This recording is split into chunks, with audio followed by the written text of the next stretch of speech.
Hi everyone, this is Denise Collazo, author of Thriving in the Fight, a survival manual for Latinas on the front lines of change.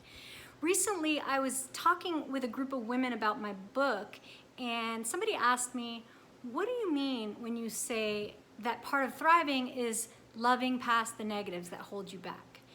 And it was a really great question, and it made me think about, a lot of you know I've just moved back to Puerto Rico.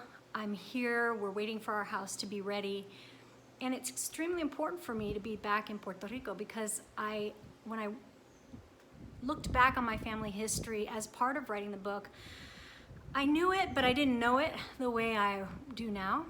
And during the First World War, around early 1900s, my abuelita Goyita she lived on a farm and she had 6 daughters. And when her husband died, the family kicked her off of the land. So she was left homeless and destitute with 6 daughters to raise.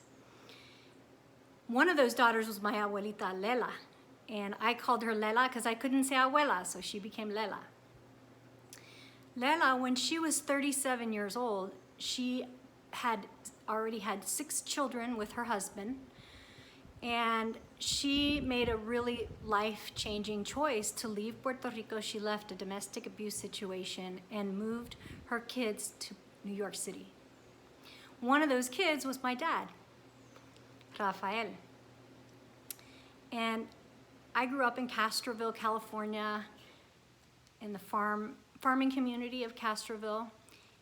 And one day I got a letter inviting me to apply to go to Harvard College. And I brought it to my guidance counselor and asked if it was true or not. Was this real? And he said, yes, it is. And I applied. My mom and dad really couldn't afford to send me to Harvard, but what they did was my mom took all the overtime she could take. My dad worked for PG&E. He took all overtime, and then he got a job delivering pizza at Domino's Pizza while they rented out their house and went to live with my grandparents.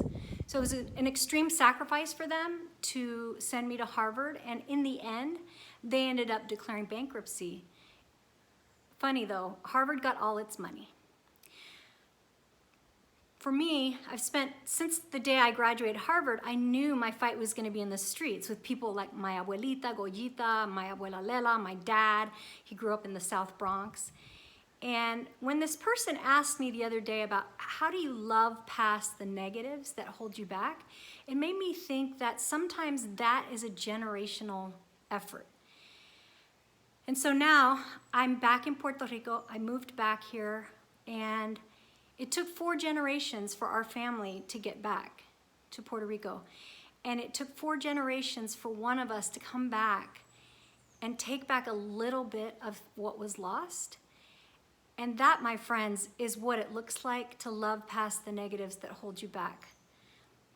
Thanks, everyone. Have a wonderful day.